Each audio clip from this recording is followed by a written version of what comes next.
Kay Kavus, king of Iran, did not take kindly to being told that anything was impossible.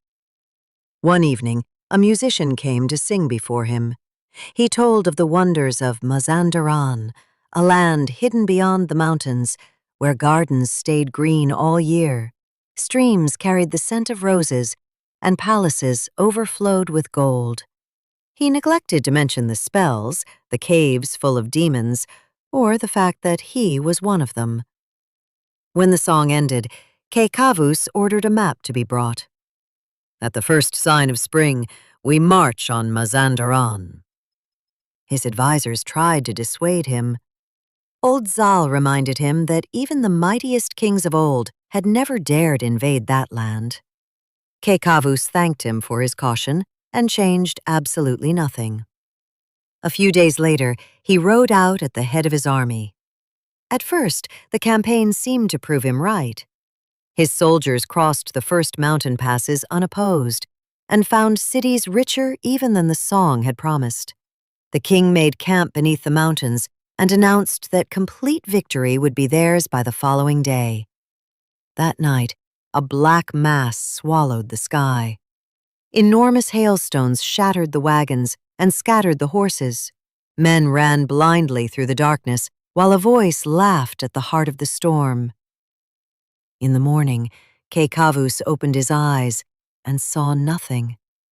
His warriors had been struck blind as well.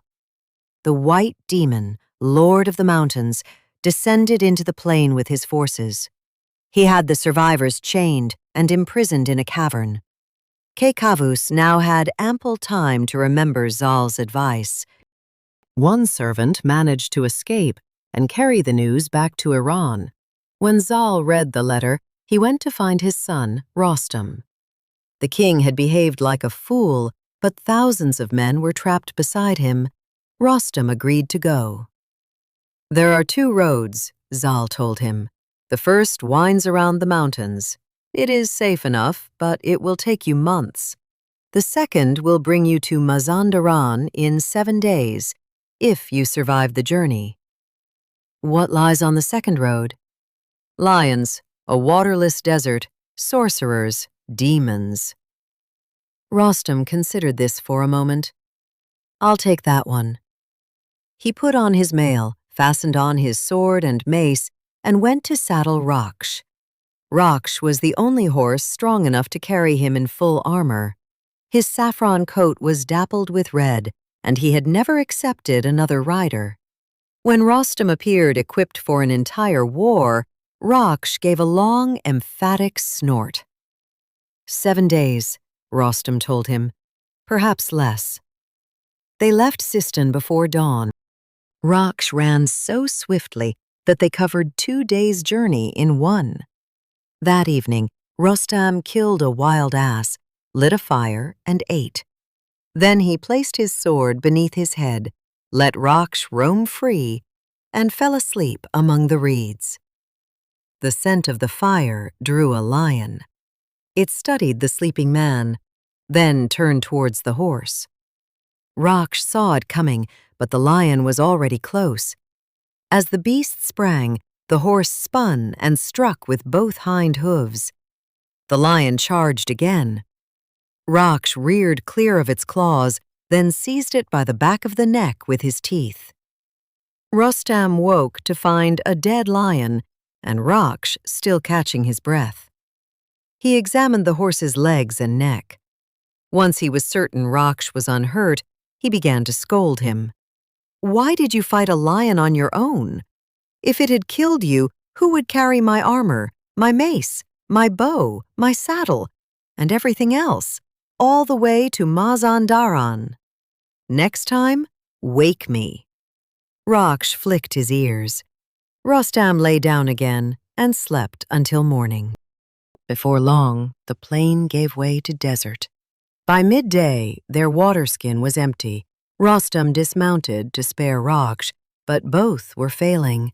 There was no tree, no rock, not even a trace of a path. Rostam knelt and asked God to show them a way out. When he raised his head, a wild ram stood on a ridge. Rostam followed it between two hills and found a spring flowing there, hidden among a few reeds. Rostam and Rakhsh drank. Then the hero washed the dust from his horse. Before settling down to sleep, he repeated his instructions. If a lion comes, or a demon, or anything else at all, neigh into my ear. This time I will get up. Rakhsh stayed close beside him. In the middle of the night, a dragon emerged from the forest. Its body was longer than a row of palm trees, and its scales blended into the stones. Rakhsh struck the ground and neighed until his master woke. Rostam seized his sword. The dragon vanished from sight. The hero searched the darkness and found nothing. "You were dreaming," he said, and lay down again. The dragon waited, then appeared again. Once more, Rakhsh sounded the alarm. By the time Rostam rose, the creature had disappeared. "I told you to warn me when there was danger, not to rob me of sleep. If you do this again for nothing, I shall continue on foot and carry my weapons myself." Rakhsh lowered his head. Hidden in the shadows, the dragon had heard every word. The dragon returned a third time and crept closer. Rakhsh hesitated, then pounded the earth until sand flew into Rostam's face. The hero leapt up, furious. But this time the dragon remained visible. Rostam saw its horns, its jaws, and its immense body winding between the trees. The creature attacked. Rostam dodged its jaws and struck, but his blades skidded across the scales. The dragon drove him against a rock and drew back to bite.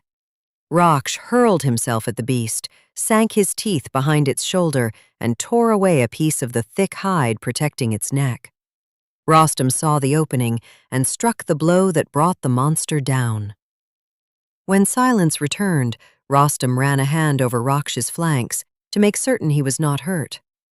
"Next time," he insisted, "do try to wake me before it gets quite so close." The horse turned his back on him and went to drink from the spring. At daybreak, they reached a meadow crossed by streams. Beneath a tree, someone had laid out bread, roast game, wine, and a stringed instrument. Rostam could find no sign of the meal's owner.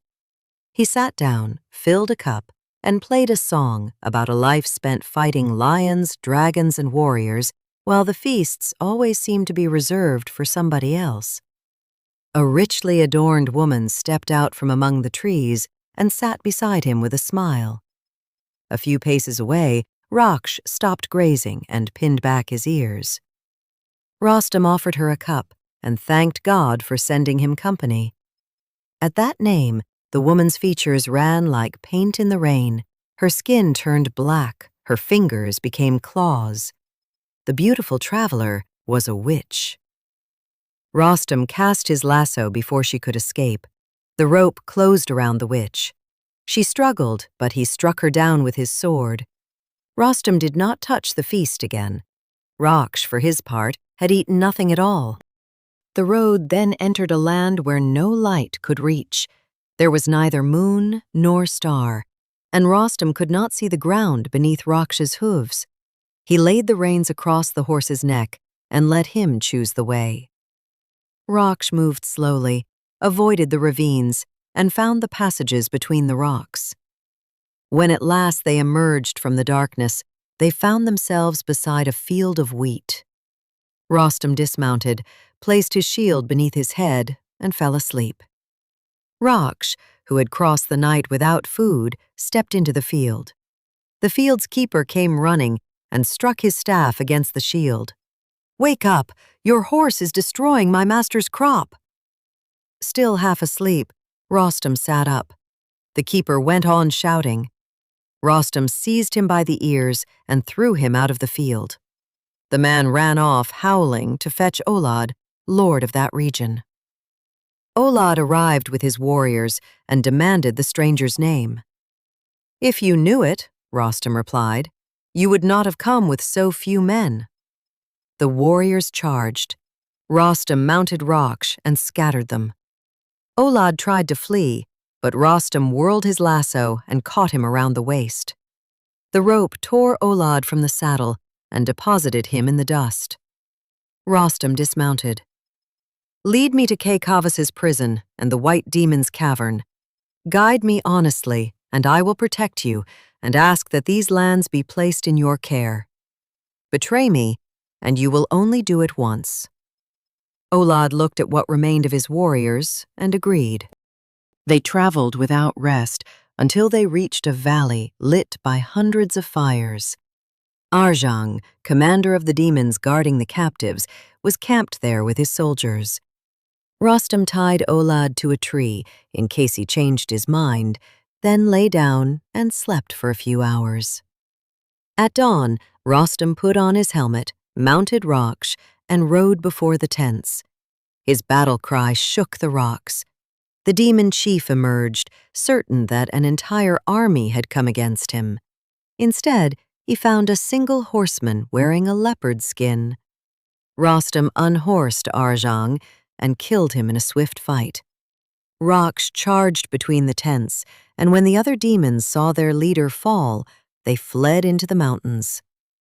When Rostam returned to untie Olad, the guide had no more warnings to offer. He led them straight to the prisoner's cavern. Rakhsh neighed as they approached. The sound traveled through the stone passages until it reached Kay Kavus. "That is Rostam's horse," said the king. "He has come for us." The captives thought the darkness was making him hear things. Then the guards abandoned the entrance, and Rostam appeared.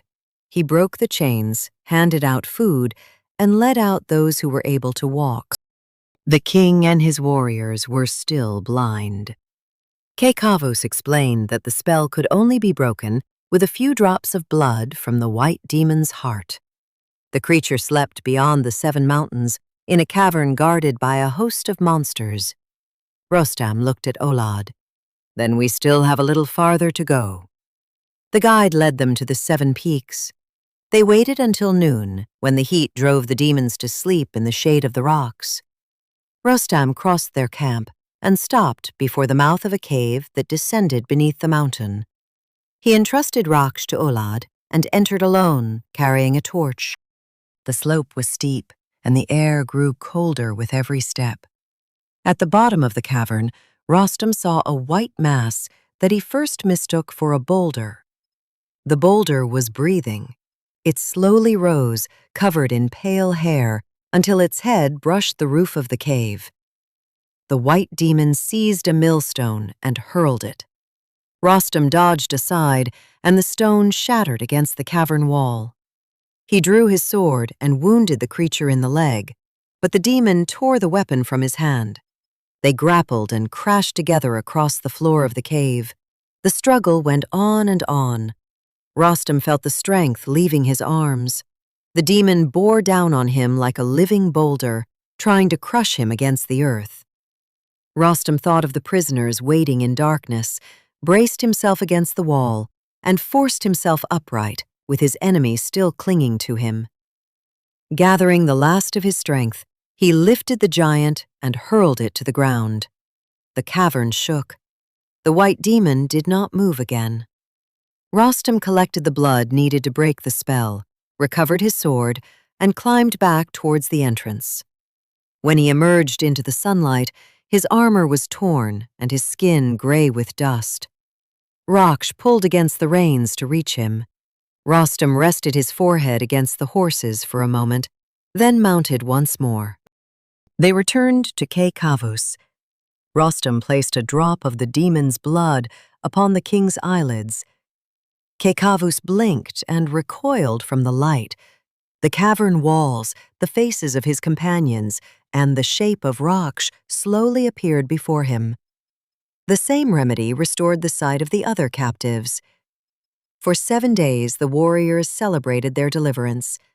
Rostam reminded the king of his promise to Olad, and Kay Kavus entrusted the freed lands to his care. The singers soon gave the adventure a name: the 7 Labors of Rostam. They praised his strength, his sword, and his courage, but they also told of the lion killed while he slept, the dragon he had refused to believe was there, and the night when he had been forced to leave the reins to his horse. On the evening of their return, Rostam removed Rakhsh's saddle himself, washed the dust from his coat, and brought him water. Then he sat beside him until nightfall. For once, Rakhsh slept, and Rostam kept watch.